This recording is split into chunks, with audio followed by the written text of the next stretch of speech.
High viewers, math study with Chandan স্যারের পক্ষ থেকে সকলকে স্বাগত জানাই। আজকে আমরা যে বিষয়ে আলোচনা করব একাদশ শ্রেণীর গণিতের উপর মডেল কোশ্চেন পেপার 3। তো লাস্ট ভিডিওতে আমরা মডেল কোশ্চেন পেপার 3 থেকে ভিএসএ টাইপ বা ভেরি শর্ট অ্যান্সার টাইপ বা অতি সংক্ষিপ্ত প্রশ্নের সমাধান করেছিলাম model question paper 3 corresponding group B থেকে, রাইট। তো আজকে আমরা সেখান থেকে কন্টিনিউ করবো, অর্থাৎ তোমাদের ভিএসএ টাইপ যে আরও 7টা প্রবলেম বাকি ছিল সেই সমস্ত প্রশ্নের সমাধান করব। তো আজকের ভিডিও তোমাদের পছন্দ হলে তোমরা অবশ্যই লাইক, শেয়ার এবং কমেন্ট করে জানাবে তোমার ভিডিও কেমন লাগলো। আর আমার চ্যানেলে যারা আজকে একদম নতুন তারা কিন্তু অবশ্যই সাবস্ক্রাইব করে রাখবে, যাতে করে পরবর্তী সময়ে তোমরা আরও নতুন নতুন ভিডিওর আপডেট তোমরা পেতে পারো। তো যাই হোক, শুরু করা যাক মডেল কোশ্চেন পেপার 3 এর VSA type remaining problem. Model question paper 3 group এ আমরা অলরেডি আলোচনা করেছি। মডেল কোশ্চেন পেপার 3 পার্ট 1-এ আমরা গ্রুপ এ আলোচনা করেছি। আজকে আমরা গ্রুপ বি এর আরও কিছু প্রবলেম আলোচনা করব। তো গ্রুপ বি এর 2-এর দাগের এ হয়ে গেছিল, আমাদের বি হয়ে গেছিল। বি এর দাগের লাস্ট আমরা করেছিলাম রোমান 3, আজকে আমরা রোমান 4 থেকে কন্টিনিউ করব। ওকে, তো বি এর দাগের 2-এর দাগের বি এর রোমান 4 কি দেওয়া আছে দেখো। একটি সমান্তর প্রগতির n সংখ্যক পদের সমষ্টি n স্কয়ার হলে এর সাধারণ অন্তর নির্ণয় করতে হবে।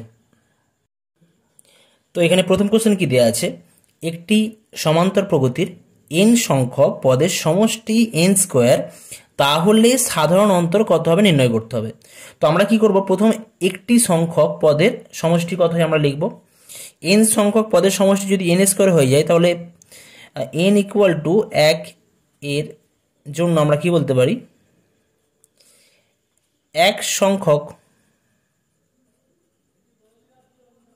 পদের সমষ্টি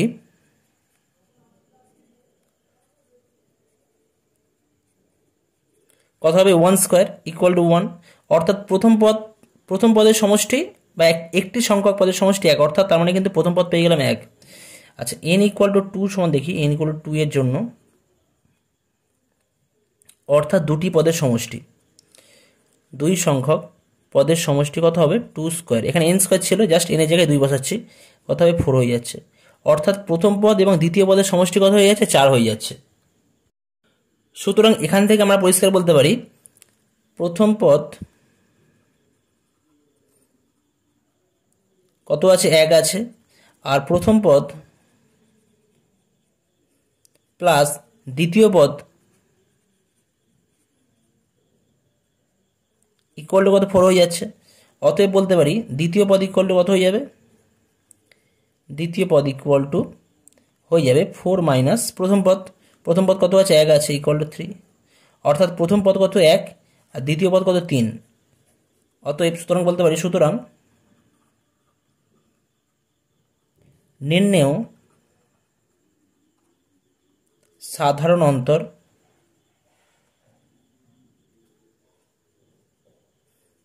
কত হবে, এখানে দ্বিতীয় পদ মাইনাস প্রথম পদ সমান 3 মাইনাস 1 ইকুয়াল টু 2, অর্থাৎ এখানে আমাদের নির্ণেয় সাধারণ অন্তর কত হয়ে যাচ্ছে, সমান্তর প্রগতির সাধারণ অন্তর হবে 2। নেক্সট আসা যাক কোশ্চেন নাম্বার সি এর দাগের রোমান 1 কি দেওয়া আছে, x equal to half of -3 plus 4 cos theta এবং y equal to half of 1 plus 4 sine theta বৃত্তের সমীকরণ ও কেন্দ্রের স্থানাঙ্ক নির্ণয় করতে হবে। তো এখানে আমাদের যে সমীকরণগুলো দিয়ে দিয়েছে, কি দিয়েছে, x equal to half of -3 plus 4 cos theta এবং y equal to half of 1 plus 4 sine theta, right. তো এই জায়গা থেকে আমাদের বৃত্তের সমীকরণ নির্ণয় করতে হবে। তো তার জন্য আমরা কি করব, প্রথম সমীকরণকে আমরা কিভাবে লিখতে পারি দেখো, x equal to half of -3 plus 4 cos theta, এই জায়গা থেকে আমরা লিখতে পারি 2x equal to -3 plus 4 cos theta, right. Just আমরা 2 দিয়ে গুণ করলাম, তাহলে কি পাওয়া যাবে এখান থেকে, 2x প্লাস 3 ইকুয়াল টু হয়ে যাচ্ছে কত 4 কস থিটা, বা আমরা বলতে পারি এখান থেকে 2x plus 3/4 equal to cos theta হয়ে যাচ্ছে, ঠিক আছে। তো এটাকে আমরা নাম্বারিং 1 করে রাখছি। একইভাবে এই জায়গা থেকে দ্বিতীয় যে আমাদের সমীকরণ দেওয়া ছিল, সেই জায়গাতে আমরা কি লিখতে পারি, 2y equal to 1 plus 4 sine theta, অর্থাৎ এখান থেকে বলা যায় 2y minus 1 equal to 4 sine theta. This implies 2y minus 1/4 equal to sine theta. এটাকে আমরা কি করব, এটাকে আমরা ইকুয়েশন নাম্বার 2 নোটেশন ইউজ করব। ইকুয়েশন নাম্বার 2, এরপর কি করব, আমরা বৃত্তের সমীকরণ নির্ণয় করার জন্য দুটো সমীকরণের উভয় পক্ষে আমরা স্কোয়ার করব, স্কোয়ার করে আমরা যোগ করব। দুটো সমীকরণের উভয় পক্ষে আমরা স্কোয়ার করে যোগ করব।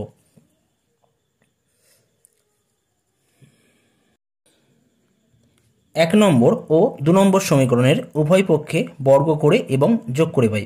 তো বর্গ করলে কি পাওয়া যাবে, left hand side 2x plus 3/4 whole square, এর বাম পক্ষে স্কোয়ার করে স্কোয়ার করলাম, আর 2 নম্বর ইকুয়েশনের বাম পক্ষে যেটা আছে সেটাকে স্কোয়ার করে যোগ করব। যোগ স্কোয়ার করছি এটাকে 2y - 1/4 হোল স্কোয়ার। তাহলে দুটো ইকুয়েশনে আমরা বাম দিক স্কোয়ার করে যোগ করলাম, ইকুয়াল টু ডান দিকগুলো স্কোয়ার করে যোগ করব। যোগ করলে হয়ে যাবে cos square theta plus sine square theta.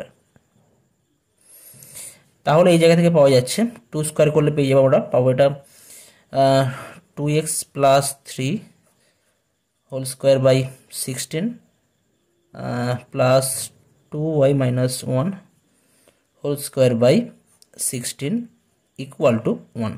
কারণ থিটার সমস্ত বাস্তব মানের জন্য cos square theta plus sin square theta equal to 1 হয়ে যায়। তাহলে এই জায়গা থেকে কি পাওয়া যাবে, এই জায়গা থেকে যদি আমরা আচ্ছা 2x প্লাস 3 থেকে 2 কমন নিচ্ছি, 2 কমন নিয়ে একবার বাইরে নিয়ে আসলে এটা 4 হয়ে যাবে, ঠিক আছে। আর ভিতরে হয়ে যাবে x প্লাস 3/2 তার হোল স্কোয়ার। নিচে কত আছে, 16 আছে। এখান থেকে একইভাবে ওখান থেকে 2 কমন নিলে স্কোয়ারের জন্য এটা 4 হয়ে যাবে, 4 হয়ে যাচ্ছে। এটা হবে y - 1/2 whole square divide by 16 equal to 1। তাহলে 4 দিয়ে কাটলে ওটা হবে 4 হয়ে যাচ্ছে, এটা 4 দিয়ে কাটলে এটা 4 4 16। তার মানে ইকুয়েশনটাকে যদি আরও গুছিয়ে লেখা হয় তাহলে পাবো আমরা x plus 3/2 whole square plus y - half whole square equal to 4।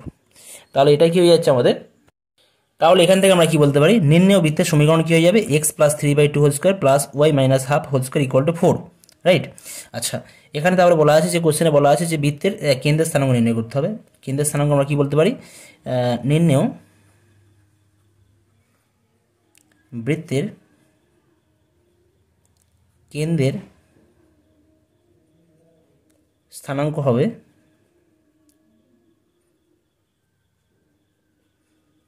এখানে কত, আমাদের ফর্মুলা হয় x - a whole square plus y - b whole square equal to যদি r স্কোয়ার হয় তাহলে বৃত্তের কেন্দ্রের স্থানাঙ্ক হয় a, b। তো এখানে a মানে কত আছে -3/2 আর b মানে কত আছে হাফ আছে, রাইট।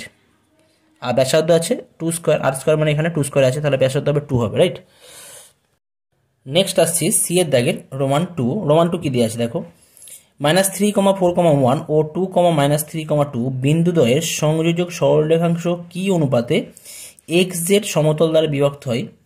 অনুপাত নির্ণয় করতে হবে, আর কি বলা আছে না বিন্দুটির স্থানাঙ্ক নির্ণয় করতে হবে। তো এখানে কোশ্চেনে কি দেওয়া আছে, কোশ্চেন দেওয়া আছে -3,4,1 ও 2, -3,2 বিন্দুদ্বয়ের সংযোজক সরল রেখাংশ কি অনুপাতে xz সমতল দ্বারা বিভক্ত হয়। তো আমরা ধরে নিচ্ছি, ধরি -3,4,1 ও 2, -3,2 বিন্দুদ্বয়ের সংযোজক সরলরেখাংশ xz সমতল দ্বারা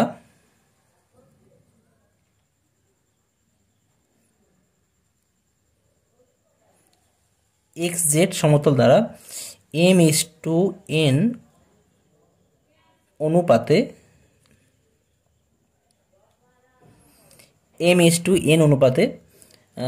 বিভক্ত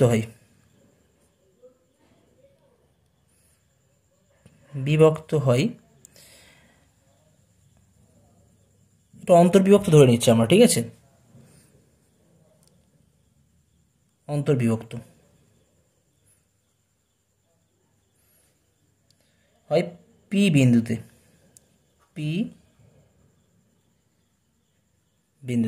তো এখন আমাদের পি বিন্দুর স্থানাঙ্ক নির্ণয় করতে হবে আর এই রেশিওটা বার করতে হবে। তো তাহলে পি বিন্দুর স্থানাঙ্ক কি হয়ে যাবে, পি বিন্দুর স্থানাঙ্ক হবে, আমরা স্থানাঙ্ক কি লিখতে পারি, এখান থেকে আমরা কোনাকুনি জাস্ট গুণ করবো। এম এর সাথে কাকে রাখবো, এম এর সাথে 2কে রাখবো, 2m R plus of n × -3 অর্থাৎ -3n। আমাদের যে রুলস আছে নিচে আমাদের m + n করবো, m + n। একইভাবে এটা হলো আমাদের x কোঅর্ডিনেট, একইভাবে আমরা y কোঅর্ডিনেট নির্ণয় করবো। m × -3 করলে -3m আর n × 4 করলে +4n। Divide by M plus N. তারপর কত হবে এম ইন্টু টু অর্থাৎ 2m প্লাস এন ইন্টু 1 করলে plus N divide by M plus N. এটা হচ্ছে পি বিন্দুর স্থানাঙ্ক। ওকে, এখন যেহেতু পি বিন্দু এক্স জেড সমতলের ওপর আছে বা সমতলের ওপর আছে বা সমতলে আছে, কারণ কি, কারণ আমাদের এই দুটো বিন্দুদের সংযোজক সরলরেখাংশ পি বিন্দুতে কিন্তু আমাদের বিভক্ত হয়েছে, অন্তর্বিভক্ত হয়েছে কি অনুপাতে না এম/n অনুপাতে। তার মানে পি বিন্দু কিন্তু এক্স জেড সমতলের উপর আছে, আর আমরা জানি এক্স জেড সমতলের সমীকরণ কি হয়, ওয়াই ইকুয়াল টু 0, অর্থাৎ যে বিন্দু থাকবে সেই বিন্দুর ওয়াই কোঅর্ডিনেট কি হয়ে যাবে, 0 হয়ে যাবে। সুতরাং আমরা বলতে পারি এই পি বিন্দুর ওয়াই কোঅর্ডিনেট কত হবে না -3m + 4n by m + n equal to 0 হয়ে যাবে। -3m + 4n divide by m + n equal to 0। তো এই জায়গা থেকে আমরা কি পাবো, m/n বা m/n যদি আমরা বার করি, m/n যদি করি সেটা আমরা পাবো m/n করলে এটা পেয়ে যাবে 4/3 পাওয়া যাবে, রাইট। m/n করলে 4/3 পাবো। এখন এই m/n এর মান যদি 4/3 আমরা এখানে পুট করি তাহলে নির্দিষ্ট বিন্দুটাও পেয়ে যাব। সুতরাং আমরা বলতে পারি প্রদত্ত বিন্দুদ্বয়ের সংযোজক সরলরেখাংশ পি বিন্দুতে 4:3 অনুপাতে অন্তর্বিভক্ত হয়। যেহেতু m/n ইকুয়াল টু 4:3, তার মানে আমরা বলবো পি বিন্দুতে 4:3 অনুপাতে অন্তর্বিভক্ত হয় এবং পি বিন্দুর স্থানাঙ্ক হবে, ওখানে যে স্থানাঙ্ক দেওয়া ছিল আগের স্থানাঙ্ক 2m - 3n by m + n, আমি লব ও হরকে n দিয়ে ভাগ করেছি, লব ও হরকে n দিয়ে ভাগ করেছি, তাহলে কি পাবো 2 × m/n - 3, নিচে হয়ে যাবে m/n + 1, আর ওই কোঅর্ডিনেট তো 0 পি বিন্দুর, আর জেড কোঅর্ডিনেট কত হবে না, ওখানে ছিল 2m + n by m + n, সেখানে n দিয়ে ভাগ করলে 2 × m/n + 1 বাই m/n + 1। তার মানে এখান থেকে পেয়ে যাচ্ছি কত না 2 × m/n এর মান কত 4/3 -3 ডিভাইড বাই m/n মানে 4/3 + 1, 0, এটা 2 × 4/3 + 1 ডিভাইড বাই 4/3 + 1। তার মানে এখান থেকে হয়ে যাচ্ছে 4 × 2 = 8/3 8/3 -9 করলে হবে -1/8 3 থেকে -1/3 হবে, রাইট, 1/3, আর 4 × 7/3 হয়ে যাচ্ছে, 0, 4 × 2 = 8 + 3 11/3, এটা 4 × 7/3। তার মানে নির্ণেয় পি বিন্দুর স্থানাঙ্ক হয়ে যাচ্ছে 3 কেটে গেলে -1/7, 0, 11/7, এটাই হয়ে যাচ্ছে আমাদের নির্ণেয় বিন্দুর স্থানাঙ্ক। নেক্সট আসছি আমরা ডি এর দাগের রোমান 1। ডি এর দাগের রোমান 1 কি দিয়ে আছে, limit of x tends to 2 ax² - b by x - 2 = 4 হলে a ও b এর মান কত হবে নির্ণয় করতে হবে। তো এখানে কোশ্চেনে কি দেওয়া আছে, limit of x tends to 2 ax² - b by x - 2 = 4 হলে a ও b এর মান কত হবে। তো এখানে এটাই পরিষ্কার যে এই লিমিটের অস্তিত্ব আছে, যেহেতু লিমিটের একটা মান আমাদের দেওয়া রয়েছে 4 দেওয়া আছে, সুতরাং লিমিটের অস্তিত্ব আছে। আর লিমিটে যদি অস্তিত্ব থাকে তার মানে কি অবশ্যই, আর x = 2 বিন্দুতে হরটা কত হয়ে যাবে, এই যে আমাদের ফাংশন দেওয়া আছে, ফাংশন এটা লব এটা হর, তো হরটা হয়ে যাবে x = 2.0, তাই না। তার মানে উপরে যে টার্মটা আছে সেটা অবশ্যই কি হয়ে যাবে, এই x - 2 এর গুণিতক, উপরে যে টার্মটা আছে লব হবে অবশ্যই হরের একটি গুণিতক।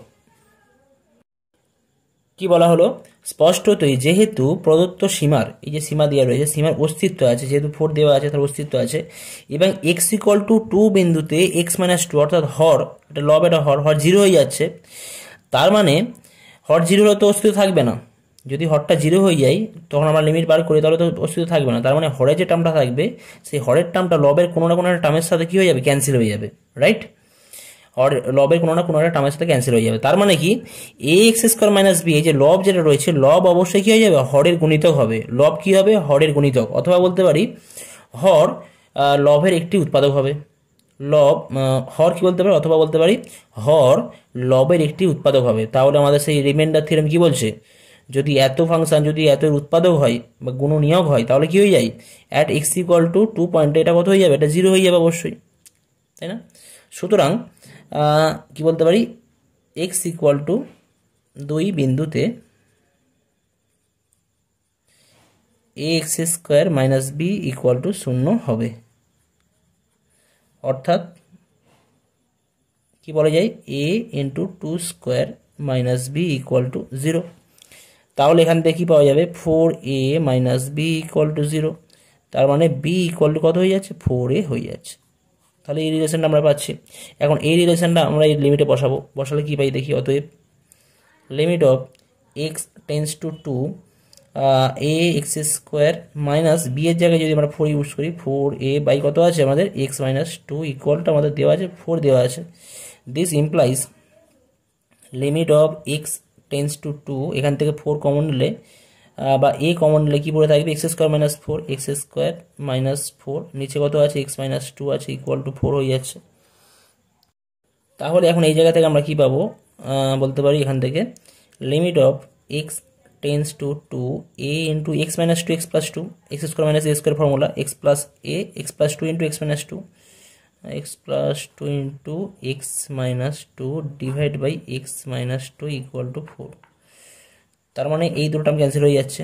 তাহলে কত হয়ে যাচ্ছে 2 বসালে এখানে কত হয়ে যাবে a into 2 plus 2 equal to 4 হয়ে যাচ্ছে, অর্থাৎ 4a যদি লিমিটের ভ্যালুটা বসিয়ে দিচ্ছি এখন আমরা এখান থেকে লিমিটের ভ্যালুটা বার করছি লেফট হ্যান্ড সাইডে, তাহলে কত হয়ে যাচ্ছে 4a ইকুয়াল টু 4, অর্থাৎ বলতে পারি a ইকুয়াল টু হয়ে যাবে 1। আর a ইকুয়াল যদি 1 হয়ে যায় তাহলে এটাকে নাম্বারিং করে রাখছি নাম্বারিং 1, তাহলে 1 থেকে পাই। অতএব 1-এর সাহায্যে পাই a ইকুয়াল টু 1 হলে কত হয়ে যাবে b ইকুয়াল টু 4 ইন্টু 1, অতএব b ইকুয়াল টু 4। তাহলে b ইকুয়াল টু 4 হয়ে যাচ্ছে এবং a ইকুয়াল টু 1 হয়ে যাচ্ছে।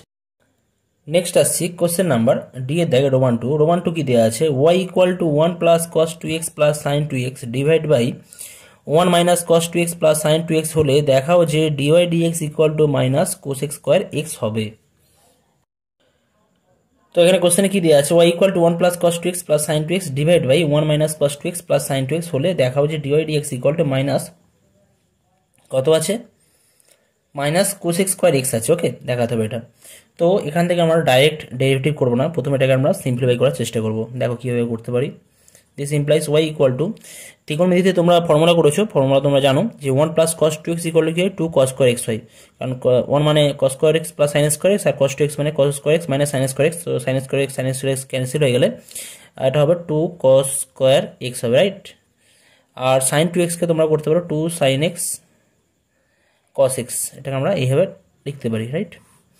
আচ্ছা, এটাকে 1 মাইনাস কস 2x মানে কত হয়ে যায় cos square x plus sine square x, আর এটা হবে minus cos square x minus plus sine square x, তাহলে এটা হয়ে যাচ্ছে 2 সাইন স্কোয়ার x হবে, প্লাস সাইন 2x এর ফর্মুলা 2 সাইন x কস x। এখন আমরা লব ও হরের প্রত্যেকটা জায়গা থেকে আমরা এখান থেকে কমন নিচ্ছি, 2 কস x আমরা কমন নিচ্ছি, 2 কস x লব থেকে কমন নিলে কি পড়ে থাকবে জাস্ট কস x প্লাস সাইন x পড়ে থাকছে। একইভাবে যদি আমরা হর থেকে আমরা 2 সাইন x কমন নিই তাহলে কি পড়ে থাকছে sine x plus cos x, তাহলে এই দুটো টার্ম ক্যান্সেল হয়ে যাচ্ছে, তাহলে কি পড়ে থাকছে 2 ক্যান্সেল হয়ে গেলে কট x পড়ে থাকছে, কট x, অর্থাৎ y ইকুয়াল টু কি হয়ে যাচ্ছে y equal to cot x। এখন এর উভয় পক্ষে যদি আমরা ডেরিভেটিভ বা অবকলন করি তাহলে কি পাবো, উভয় পক্ষে x এর সাপেক্ষে অবকলন করে পাই y করলে ডেরিভেটিভ করলে dy dx পাবো, আর কট x এর ডেরিভেটিভ তোমরা জানো কট x এর ডেরিভেটিভ হয়ে যায় minus cos x square x, তাহলে এটা প্রুফড হয়ে যাচ্ছে, এটাই আমাদের প্রমাণিত করার ছিল, তো আমরা প্রমাণিত করলাম প্রুফড। নেক্সট আসছি ই এর দাগের রোমান 1 কি দিয়ে আছে দেখো ax square plus bx plus c equal to 0 দ্বিঘাত সমীকরণের প্রত্যেকটি সহগ 1 ও 2 থেকে যথেচ্ছভাবে নির্বাচন করা হলো বীজদ্বয় সমান হওয়ার সম্ভাবনা কত এখানে নির্ণয় করতে হবে। এখানে আমাদের ইকুয়েশন কি দেওয়া আছে ax square plus bx plus c equal to 0 দ্বিঘাত সমীকরণের প্রত্যেকটি সহগ 1 ও 2 থেকে যথেচ্ছভাবে নির্বাচন করা হয়েছে এবং বলা হয়েছে যে বীজদ্বয় সমান হওয়ার সম্ভাবনা কখন আমাদের কত সেটা নির্ণয় করতে হবে। তো তার আগে দেখি তিনটে সহগ আছে এখানে a b c, c হচ্ছে কনস্ট্যান্ট টার্ম, এখানে কনস্ট্যান্ট টার্মকে আমরা সহগ হিসেবে ট্রিট করব কারণ এটা x টু দি পাওয়ার 0 এর সহগ বা কনস্ট্যান্ট টার্ম, যাই হোক। তো a b c কে আমাদের 1 ও 2 থেকে যথেচ্ছভাবে নির্বাচন করা যাবে। তো আমরা ধরে নিচ্ছি যে সমসম্ভব পরীক্ষার নমুনা দেশ S, তো সমসম্ভব পরীক্ষার নমুনা দেশ যদি S হয় তাহলে S নমুনা দেশের নমুনা বিন্দুর সংখ্যা কতগুলো হবে n of S equal to, দেখো আচ্ছা এ কে আমরা কত প্রকারে নিতে পারি, এ কে আমরা কত প্রকারে চুজ করতে পারি, এ কে আমরা চুজ করতে পারি 2 প্রকারে, রাইট। কারণ 1 ও 2 এর মধ্যে যে কোনো একটা, আমি একবার 1 নিতে পারি, একবার 2 নিতে পারি। এ ইকুয়াল টু একবার 1 নিতে পারি, এ ইকুয়াল টু একবার 2 নিতে পারি। আবার বি কে যদি আমরা চুজ করি সেক্ষেত্রে আমরা বি ইকুয়াল টু 1 নিতে পারি একবার, আবার বি ইকুয়াল টু 2 নিতে পারি। তাহলে বি কে আমরা কতবার নিতে পারি? 2বার নিতে পারি। একইভাবে আমরা সি কে আমরা 2বার চুজ করতে পারি। তার মানে এই এ বি সি তিনজনকে যদি একসাথে আমরা নির্বাচন করি, যথাযথভাবে যদি নির্বাচন করা হয়, সেক্ষেত্রে নমুনা দেশে নমুনা বিন্দুর সংখ্যা কত হয়ে যাবে? জাস্ট এদের গুণফল হয়ে যাবে। অর্থাৎ 2 × 2 × 2 করলে কত হবে? 2 কিউব। সেই হেড টেলের ব্যাপার যেটা সেরকম টাইপের, ঠিক আছে। তো তার মানে এটা হয়ে যাচ্ছে 2 × 2 × 2। নমুনা দেশে নমুনা বিন্দুর সংখ্যা কত হবে? এখানে 8 হবে। আচ্ছা, নেক্সট আমাদের কি বলা আছে? বীজদ্বয় সমান হওয়ার সম্ভাবনা। ধরি ই দ্বারা একটি ঘটনা, একটি ঘটনা যার দ্বারা বীজদ্বয় সমান হওয়ার ঘটনা সূচিত হয়। কি বলা হলো? ধরি ই দ্বারা বীজদ্বয় সমান হওয়ার ঘটনা সূচিত হয়। বীজদ্বয় সমান হওয়ার ঘটনা সূচিত হয়। তো বীজদ্বয় সমান কখন হয়? যদি B square equal to 4ac সমান 0 হয়ে যায়। তো B square equal to 4ac equal to হতে হবে, তাই না? বি স্কোয়ার মাইনাস 4ac সমান 0 বা B square equal to 4ac হলে তবে কিন্তু বীজদ্বয় সমান হবে। তো এখানে বি এর ভ্যালু আমরা কি কি চুজ করতে পারি, যার জন্য আমাদের ই আর এ আর সি কীভাবে চুজ করতে পারি, যার জন্য এই রিলেশন হোল্ড করবে। তোমরা দেখো এখানে বি এর মান কিন্তু কখনোই কিন্তু 1 নেওয়া যাবে না, কারণ যদি 1 নিই আর এ আর সি এর মান আমরা যাই নিই না কেন সেটা কিন্তু অবশ্যই 4 বা 4 এর চেয়ে বড় হয়ে যাবে, তাই না? এখানে 1 নিলে 4 বা 4 এর চেয়ে বি এর মান যদি আমরা কখনো 1 নিতে পারবো না। যদি 1 নেওয়া হয় তাহলে লেফট হ্যান্ড সাইডে 1 স্কোয়ার পড়ে থাকবে, আর রাইট হ্যান্ড সাইডে যদি আমরা এ এর ভ্যালু 1 নিই, সি এর ভ্যালু 1 নিই, সেক্ষেত্রে কিন্তু কত পড়ে যাবে? পড়ে থাকে 4 × 1। সেটা সম্ভব নয়। তাহলে বি এর মান আমাদের কত নিতে হবে? বি এর মান বি স্কোয়ার মান 4 করতে, বি স্কোয়ারের মান 4 করতে হবে। অর্থাৎ বি এর মান কত নিতে হবে? বি এর মান 2 নিতে হবে। বি এর মান 2 নিলে এখানে কত হবে? বি স্কোয়ার কত হয়ে যাবে? 4 হয়ে যাবে। আর রাইট হ্যান্ড সাইডে কত করতে হবে? 4 করতে হবে। 4 তখনই হবে যদি আমরা এ ইকুয়াল টু কত নিই না 1 নিই, আর সি ইকুয়াল টু 1 নিই। অর্থাৎ এখানে কিন্তু আমাদের একটা চয়েস বা একটাই আমরা নির্বাচন করতে পারবো, যেখানে এ কে আমরা 1 নিতে পারি, সি কে 1 নিতে পারি, বি কে 2 নিতে পারি। এইভাবে যদি আমরা চুজ করি তাহলে কিন্তু B square minus 4ac condition satisfy করবে এবং আমাদের বীজদ্বয় সমান হয়ে যাবে। তার মানে আমরা বলতে পারি এই ই দ্বারা যদি বীজদ্বয় সমান হওয়ার ঘটনা সূচিত হয়, তাহলে এই ই ঘটনার মধ্যে কি কি নমুনা বিন্দু থাকবে? নমুনা বিন্দুটা হয়ে যাবে a1, b2 এবং c1। অর্থাৎ ই ঘটনার নমুনা দেশে নমুনা বিন্দুর সংখ্যা N of E equal two কত হয়ে যাচ্ছে না? 1 হয়ে যাচ্ছে। ব্যাপারটা বোঝা গেল? বি স্কোয়ার মাইনাস 4ac তখনই ঘটবে যদি বি ইকুয়াল টু 2 নিই, এ ইকুয়াল টু 1 নেওয়া হয়, সি ইকুয়াল টু 1 নেওয়া হয়। এছাড়া অন্য কোনো ক্ষেত্রে কিন্তু বি স্কোয়ার মাইনাস 4ac এই কন্ডিশন স্যাটিসফাই করবে না। তো তাহলে আমাদের যে আমাদের যে সম্ভাবনা নির্ণয় করতে বলা হয়েছে যে বীজদ্বয় সমান হওয়ার সম্ভাবনা, অতএব বীজদ্বয় সমান হওয়ার সম্ভাবনা ইকুয়াল টু আমরা বলতে পারি probability of E equal to n of E by n of S. N of E মানে কত আছে? এখানে 1 আছে, আর এন অফ এস মানে 8 আছে। তাহলে আমার নির্ণয় সম্ভাবনা হয়ে যাচ্ছে 1/8। নেক্সট কোশ্চেন, ই এর দাগের রোমান 2 বা আমাদের যে গ্রুপ বি এর 2 এর দাগের শেষ কোশ্চেন। দেখাও যে চলকের দুটি মান x1 ও x2 থেকে পরিমিত সম্মুখ পার্থক্য মান দুটির অন্তরের অর্ধেক। তো এখানে আমাদের চলকের দুটো মান দেওয়া আছে, x1 ও x2 দেওয়া আছে। আর কি বলা হয়েছে যে আমাদের এখানে সম্মুখ পার্থক্য নির্ণয় করতে হবে। ধরি সম্মুখ পার্থক্য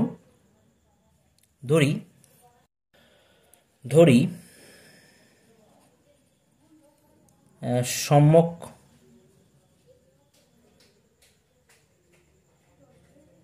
পার্থক্য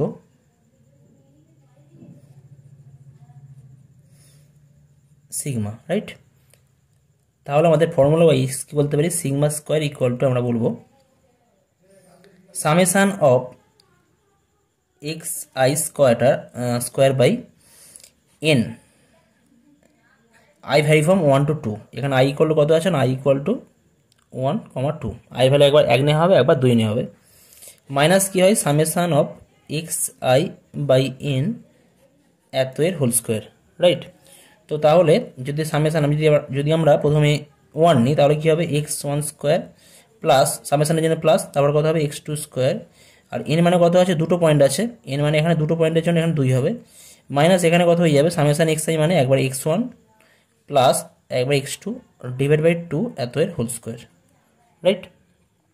তাহলে এই জায়গা থেকে পাওয়া যাচ্ছে x1 square plus x2 square by 2 minus এখান থেকে পাওয়া যাবে, যদি আমরা এটাকে স্কোয়ারটাকে ভেঙে দিই, স্কোয়ারটাকে ব্রেক করে পাবো আমরা x1 square plus x2 square plus divide by 2 minus x1 x2, এটা 4 হবে, রাইট?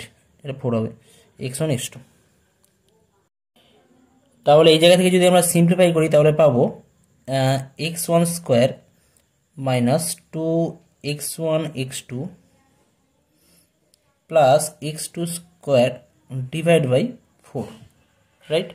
তার মানে এটা হয়ে যাবে কত? তার মানে আমরা এখান থেকে বলতে পারি x1 মাইনাস x2 এত এর হোল স্কোয়ার বাই 4। তো এখানে কি ছিল? সিগমা স্কোয়ার ছিল। সিগমা স্কোয়ার ইকুয়াল কি পেলাম? x1 minus x2 whole square by 4। অতএব বলতে পারি, অতএব সিগমা ইকুয়াল হয়ে যাবে x1 মাইনাস x2। যেহেতু স্কোয়ার উঠে যাচ্ছে তাহলে আমরা এখানে মড ভ্যালু ইউজ করতে পারি, বাই 2 করতে পারি, ঠিক আছে? স্কোয়ার যেহেতু উঠে যাচ্ছে এখানে অবশ্যই স্কোয়ার পজিটিভ ভ্যালু নেব, তো জাস্ট আমরা মড ভ্যালু ইউজ করতে পারি। স্কোয়ারে উঠে গেলে এখান থেকে মড ভ্যালু আমরা নিচ্ছি, ডিভাইড বাই 2। এটা প্লাস মাইনাস কী হবে আমি জানি না, যে কোনো একটা মান হতে পারে, তো আমরা যার জন্য মড ভ্যালু নিলাম।